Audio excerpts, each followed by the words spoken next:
The biggest deleveraging in history has just begun, and it can't be stopped. The global financial system has more leverage than it ever has in history. Whether you want to take a look at the national debt, almost 31 trillion, or household debt skyrocketing to all-time highs, or the debt that corporations have on their balance sheets right now, levels never before seen, or the amount of loans outstanding that banks have issued. By any measure, we are more over-leveraged today than we've ever been in history, and that just looks at the debt. That doesn't even take into account the derivatives market, which by many estimates is many times larger than the debt. And one thing is certain about leverage, that it is always followed by deleveraging. It is not avoidable. And given the sudden collapse of systemically important banks like Silicon Valley Bank and Credit Suisse, it looks clear right now that a deflationary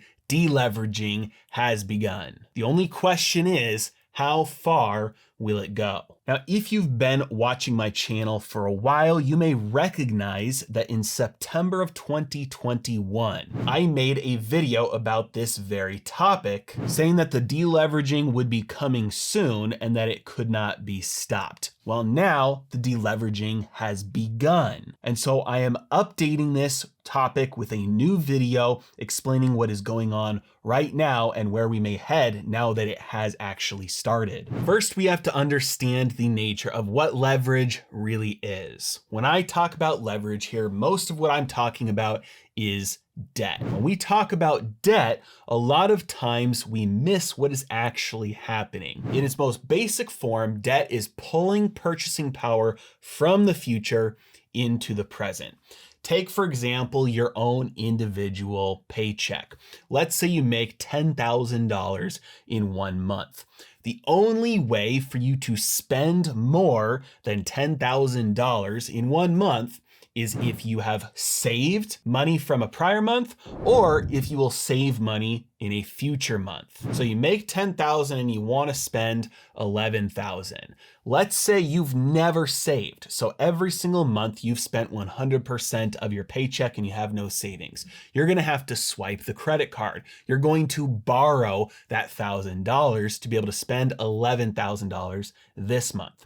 But that means next month, when that bill comes due, you're only going to be able to spend $9,000, because that extra $1,000 from your $10,000 paycheck will have to go to pay the credit card company back. Your leverage is followed by a deleveraging. Now, that's a personal example, but it fits with the entire economy as well. That's still how it works, because an economy is just made up of a bunch of different individuals who all have their own debt balances, their own incomes, and their own expenses. And so as debt builds up in the system, that's just another way of saying a lot of individuals have a lot of debt that they owe back. And so what follows that is deleveraging. And many times, at least for individuals and households, that is through austerity, which is one method of deleveraging. That simply means you take your future income that you've already spent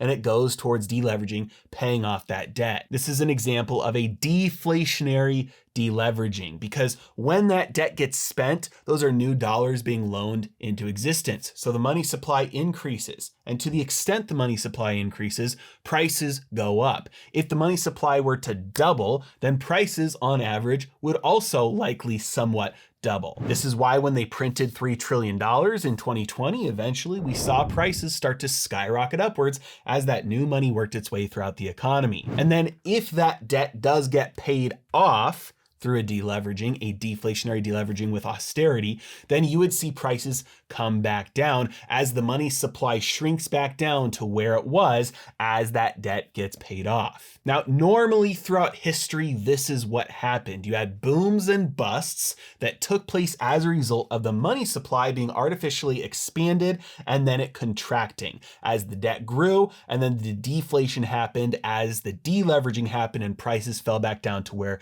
they were before.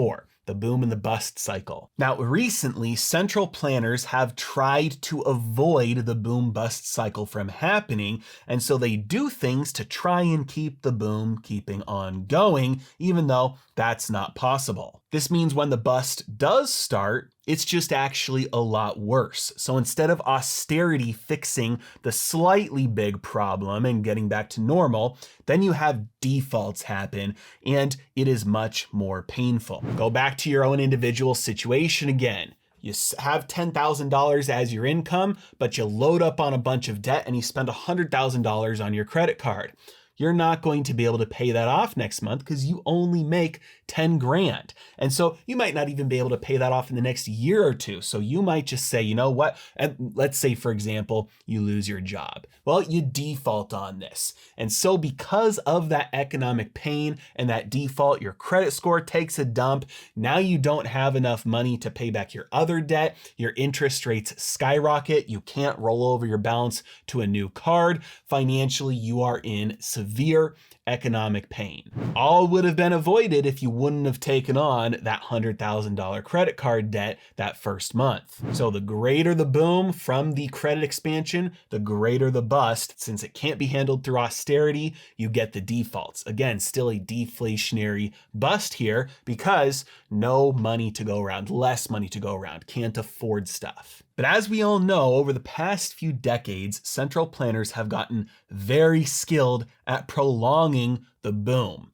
Is this going to make the deleveraging worse? Yes. However, it does mean that we haven't experienced a deflationary deleveraging in a long time, to the point where many people think it's not possible anymore. And because of this throughout history, we've seen examples of inflationary deleveragings. So how would this look from a personal example? You'll find out at the end that this is a little bit of a bad example, but just hang with me for a second here.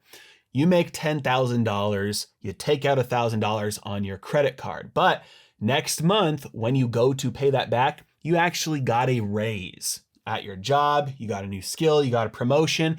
So you're making $11,000 now. And so you're able to take that additional income to pay off the debt. Or maybe you buy a car when you're making $10,000 and your overall expenses go up by $300, but you get a raise that more than pays for that $300 extra every single month. In either case, you've got more dollars coming in. And so that allows you to deleverage, or at least not experience the pain of that deleveraging, because the additional dollars coming into your local system pay for it. This is where we have a little bit of a breakdown between individual actions and the system as a whole, because when we go out of the system, we realize that the only way for more money to come into the system is not from increased productivity, not from increased wealth, but from printing. And so when the national debt skyrockets like this, and the United States government needs to borrow more and more money, they don't have enough people to borrow from. So they go to the central bank, the Fed,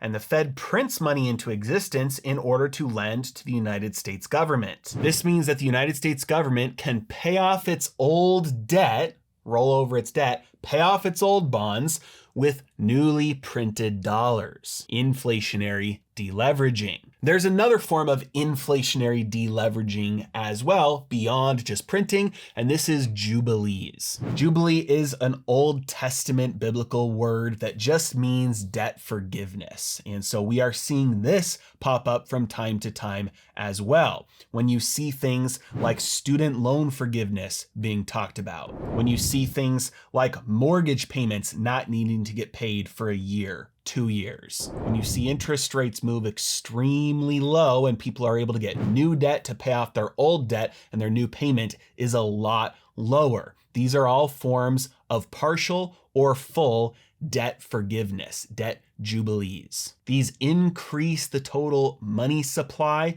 decrease the debt burden, the service cost of that debt. And so these are deleveraging through inflation. But as we all know, there's no free lunch, and the inflationary deleveragings just make things more expensive. That's because you don't create more wealth, you just create more money. And so when you're comparing apples to apples and you disregard price, what happens in either case, whether you're deleveraging through deflation or deleveraging through inflation, the net result of both, again, ignoring price, is that it's harder to get the things you need. It's harder to afford the things you need. Whether you have less money to buy things at the same prices, or you have more money to buy things at even higher prices, it is costlier to afford to get the things you need. This is a mark of deleveraging. Whether the deleveraging looks like lower prices or the deleveraging looks like higher prices, it's a deleveraging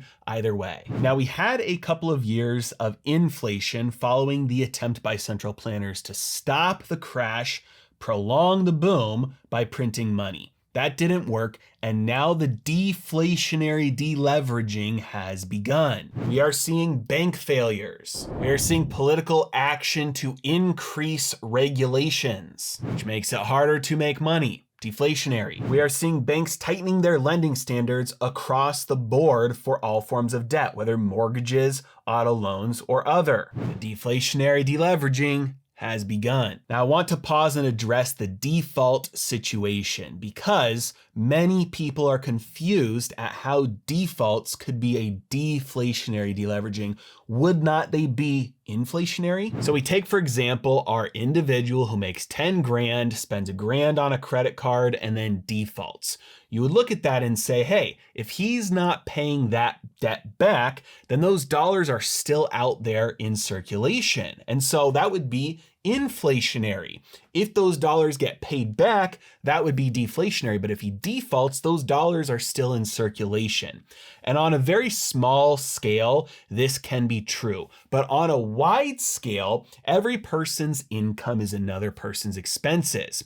One person's bank deposit is another person's loan, which is another person's deposit, which is another person's loan. And so when we get something like large defaults, we experience default deflation, just like we're experiencing with Silicon Valley Bank right now.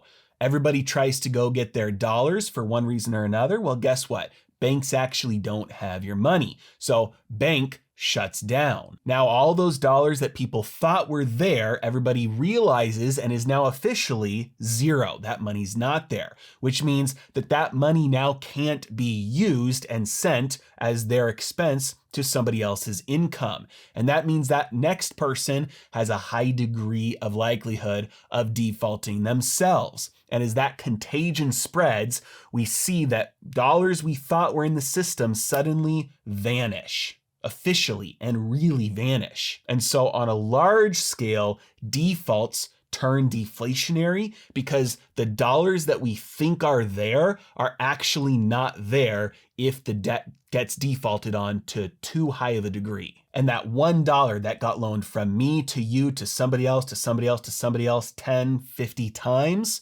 now every single step along the way, those dollars go from $1 to $0, and the total dollars in the system shrink rapidly as the defaults roll through. But the question with all of this is, how far will it go? Will we see another Great Depression era of deleveraging through deflation, where the money supply shrinks to the point where you can't even get $10, you can't even find $5, it costs a penny for a loaf of bread? Well, most likely no. If you take a look at the Federal Reserve's balance sheet, they were trying to stop inflation for a while, so they were letting assets bleed off their balance sheet.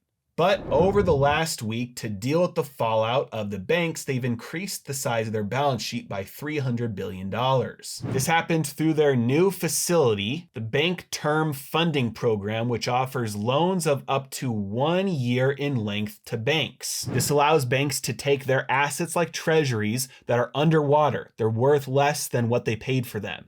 They can loan them for full price to the Federal Reserve, and the Federal Reserve will give the banks cash for those. These are loans of up to 1 year, and so that trade, at least for now, they say will have to be unwound. And so it's possible that the Federal Reserve ending QT and restarting QE with a bang may not be inflationary. And in fact, that's what many very smart people are saying. I'm gonna have to do a deep dive and make a video on that for you next. But that's not the only thing the Federal Reserve does. The Fed also raises interest rates, and they have been doing that to fight inflation. And economists are now wondering whether the Federal Reserve will continue to hike rates because banks have started to collapse. And if they stop hiking rates too early, or if they even start to lower rates, these would be considered highly inflationary moves. Especially considering they haven't yet killed inflation, it is still running hot. And so because of the inflation problem, many people still expect the Federal Reserve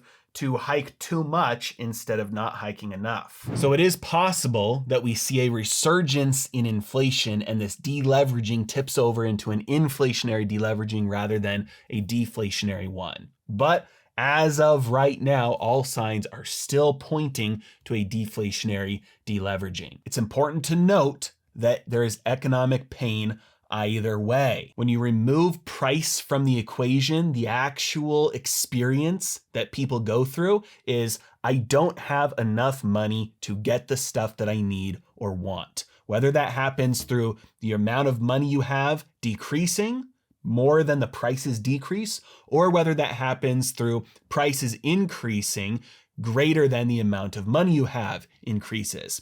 Either way, that's what deleveragings look like. So why is that? It's because leverage is spending future purchasing power, not future dollars, future purchasing power.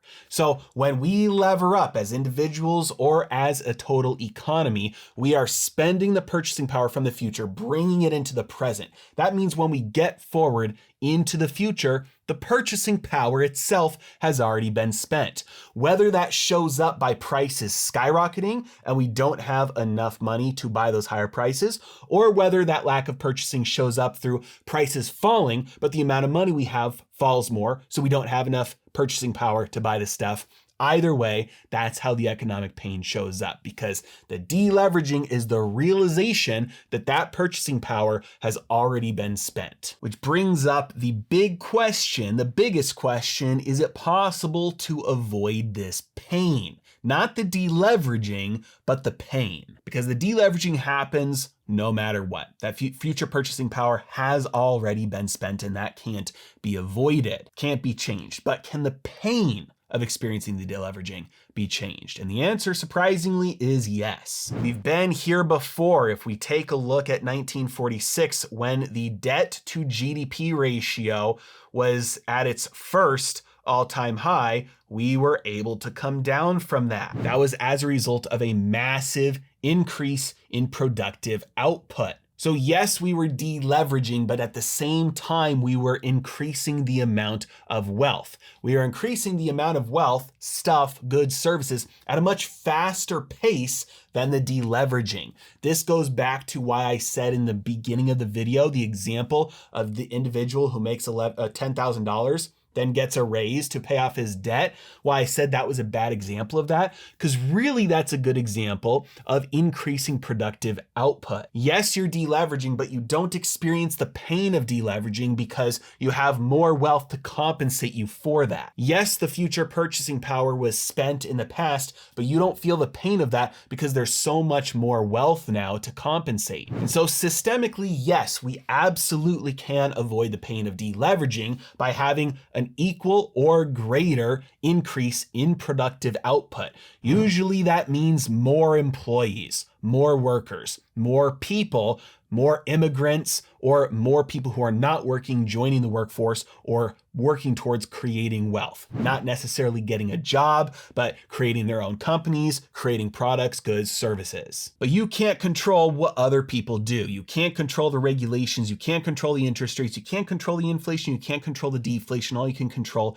is yourself. So individually, is it possible to avoid the pain of deleveraging? And the answer again is yes, thankfully. And the answer is actually the same. Increasing productive output. So you'd experience the most pain individually if you deleverage through defaulting. You want to avoid that. So the best way is to do it with a combination of austerity and increasing productivity, increasing your individual income. You can't save your way to $1 million if you're making $10,000 a year. So yes, you need to make sure that you are saving, but you can't just focus on that. You also have to increase your income. Nobody ever became a millionaire from coupon clipping. You have to live below your means and you have to increase your means. It's not one or the other, it is both. It is starting side hustles, starting your businesses, starting consulting, doing things on the side, learning skills to get the promotion, to get the raise, to become more valuable to your company, to your customers, to your businesses. And it is also not blowing all that. It is deleveraging as you increase the income, getting rid of the risk, deleveraging, but not having to experience the pain of that deleveraging because you're not doing it through strict austerity and trying to pay off 100 grand when you're only making 30 grand a year. It's increasing your own productive output while you're being smart with what you make. And whether we as a whole experience the inflationary deleveraging or the deflationary deleveraging, that combo of being smart with what you make, keeping as much as possible, but also making more and more and more will be the key. It is the equation to success in either outcome. Because the primary problem in deflation is the cost of the debt. So deleverage. The primary problem in inflation is not enough money, so make more money. Living within your means plus increasing your means equals success through deleveraging no matter what type. As always, really appreciate you guys. Thank you so much for watching. Have a great day.